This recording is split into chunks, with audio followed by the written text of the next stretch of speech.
Sir, ನನ್ನ ಹೆಸರು ಸೈಯದ್ ಇರ್ಫಾನ್ ಅಂತ.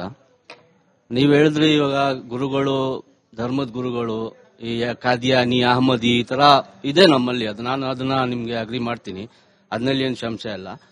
ಬಟ್ ನೀವ್ ಹೇಳಿದ್ರಲ್ಲ, ಕುರಾನ್ ನಲ್ಲಿ, ಸೂರೆ ಬಕ್ರಾನಲ್ಲಿ ಈ ತರ ಎಲ್ಲ ಇದೆ, ಅದನ್ನ ತೆಗಿಬೇಕು ಅಂತ ಹೇಳ್ತಾ ಇದ್ರಲ್ಲ, ಅದು ಈ ಮಾಧ್ಯಮದಿಂದ ನಾನು ಹೇಳಕ್ ಇಷ್ಟಪಡ್ತೀನಿ. ಅದು ಈ ಜನ್ಮದಲ್ಲಿ ಯಾರ ಕೈಯಿಂದಾನು ಸಾಧ್ಯನೇ ಇಲ್ಲ. ಯಾಕೆ ಸಾಧ್ಯ ಇಲ್ಲ? ಯಾಕಂದ್ರೆ ಅದಿರೋದು ಸರಿ, ಅವ್ರ ಹತ್ರ ತಪ್ಪು ತಿಳುವಳಿಕೆ ಇರೋದು.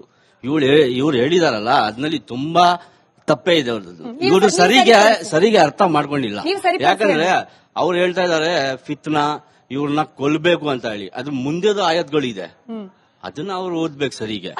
ಒಂದು ಅಲ್ಲ, ನಾನಲ್ಲ, ಅವ್ರು ಹೇಳ್ತಾ ಇದಾರಲ್ಲ, ನನ್ನ ಹತ್ರ ಕನ್ನಡನು 5 ವರ್ಷದಿಂದ ಪುಸ್ತಕ ಇದೆ, ನಾನು ಅದು ಮಾಡಿದೀನಿ ಇದು ಮಾಡಿದೀನಿ ಅನ್ಬಿಟ್ಟು ಇವಾಗ ಸ್ವಲ್ಪ ಹೊತ್ತು ಮುಂಚೆ ಹೇಳಿದವರು, ಇದನ್ನ ನಾವು ಮಾಡಿಸ್ತೀವಿ, ನಮ್ಮ ಹತ್ರ ಇದಾರೆ ಅಂದ್ರೆ ಭಯವನ್ನು ಬಿಡಿ ನಮ್ಗೆ ಆಗ್ತಾ ಇದಾರೆ. ಅವರು ಯೋಗಿ ಇದಾರೆ, ಇಲ್ಲ ಮೇಡಮ್, ಯೋಗಿ ಇದಾರೆ ನಮ್ಮ ಹತ್ರ, ಮೋದಿ ಇದಾರೆ, ಅಮಿತ್ ಶಾ ಬರ್ತಾರೆ ಅಂತ.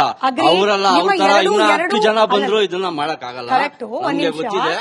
ನಾವು ಹೆಮ್ಮೆಯಿಂದ ಹೇಳ್ತೀವಿ, ನಮ್ಮ ಕುರಾನು ಒಂದೊಂದು ಅಕ್ಷರನು ಸತ್ಯ ಸತ್ಯ ಸತ್ಯ. ಒಪ್ಕೊಳ್ಳೋಣ ಸರ್, ನಿಮ್ಮ ಎರಡೂ ಅನುಮಾನಗಳನ್ನ ಅಥವಾ ಅಪನಂಬಿಕೆಗಳನ್ನ ನಾವು ಒಪ್ಪುತ್ತಾ, ಇವ್ರು ಹೇಳ್ತಾ ಇದಾರಲ್ಲ, ಇವಾಗ ನಾನು ಪುಸ್ತಕನ ತುಂಬಾ ಒಳಗಡೆಯಿಂದ ಓದಿದೀನಿ ಅನ್ಬಿಟ್ಟು ಇವ್ರಿಗೆ ಅರ್ಥನೇ ಆಗ್ತಾ ಇಲ್ಲ. ಅದು ನಾವ್ ಅರ್ಥ ಮಾಡಕಂತ ಹೇಳಿದ್ರೆ ನಮ್ ಗುರುಗಳ ಹತ್ರ ಅವ್ರಿಗೆ ಕರ್ಕೊಂಡು ಹೋಗಿ ಇವ್ರು ಬರ್ತಾರಾ?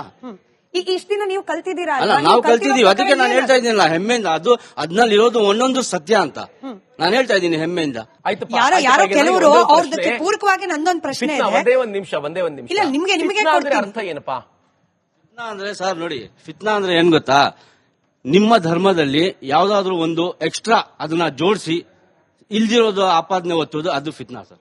ಅಂದ್ರೆ ಉದಾಹರಣೆಗೆ ಇವಾಗ ನೀವ್ ಹೇಳಿದ್ರಿ, ಇವಾಗ ಮಸೀದಿ ಅಲ್ಲಾಹು ಅಕ್ಬರ್ ಕೂಗ್ತಾರೆ, ಅದನ್ನ ನೀವು ನಂಬ್ಕೋಬೇಕು ಅಂತ ಹೇಳ್ಬಿಟ್ಟು ನಾವು ನಂಬ್ತಾ ಇದೀವಿ. ಬಟ್ ಅದನ್ನ ಜೊತೆಯಲ್ಲಿ ನೀವು ಇನ್ನೊಬ್ಬರದು ನಂಬಿ ಅಂತಾರಲ್ಲ, ಅದು ಫಿತ್ನಾ. ನೀವ್ ಹೇಳ್ತಿರಲ್ಲ ಫಿತ್ನಾ ಅಂದ್ರೆ ಅದೇ ಹೋರಾಟ, ಅದೇ ಅದಕ್ಕೋಸ್ಕರವೇ ಹೋರಾಟ. ಯಾರಾದ್ರೂ ಹೇಳ್ತಾ ಇದಾರ ಮುಸ್ಲಿಂಗೆ ಕನ್ವರ್ಟ್ ಆಗಿ ಅಂತ? ಕೊಲ್ತಾರಲ್ಲಪ್ಪ, ಅಲ್ಲ ನಂಗೆ ಕೊಂದೇ ಬಿಡ್ತಾರೆ. ನಿಮ್ಗೊಂದು ಸಿಂಪಲ್ ಪ್ರಶ್ನೆ ಸರ್, ನೂಪುರ್ ಶರ್ಮಾ ಅನ್ನೋ ಹೆಸರು ನೆನಪಿದ್ಯಾ ಸರ್? ನೂಪುರ್ ಶರ್ಮಾ ಅಂತ ಹೆಸರು? ಹೌದು, ಕೇಳಿ. ಯಾಕೆ ಸರ್ ಅವ್ರು ಇಷ್ಟ ದಿನ ಆದ್ರೂ ಆಚೆ ಬರ್ಲಿಕ್ಕೆ ಸಾಧ್ಯ ಆಗ್ತಾ ಇಲ್ಲ? ಅವ್ರು ಒಂದು ಕಮೆಂಟ್ ಮಾಡಿದ್ರು ನಮ್ಮ ಪ್ರಾಫಿಟ್ ಮೇಲೆ. ಕಮೆಂಟ್ ಮಾಡಿದ್ಮೇಲೆ ಮನೇಲೇ ಇರಬೇಕಾದ ಅನಿವಾರ್ಯ ಪರಿಸ್ಥಿತಿ, ಆ ಭಯದ ವಾತಾವರಣ ಯಾಕೆ ಬಂದಿದೆ?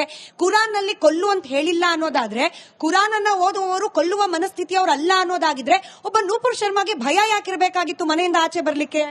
ಅದು ಅವರು ಪರ್ಸನಲ್, ಸರಿನಾ? ಅವ್ರು ಏನಾದ್ರು ಆತರ ಹೇಳಿದಿದ್ರೆ ಅದು ತಪ್ಪು ಅಂದ್ಬಿಟ್ಟು ಬಂದು ಜನಗಳ ಮುಂದೆ ಕ್ಷಮಿಸ್ಕೊಂಡ ಕೇಳ್ಕೊಂಡು ಬಂದ್ರೆ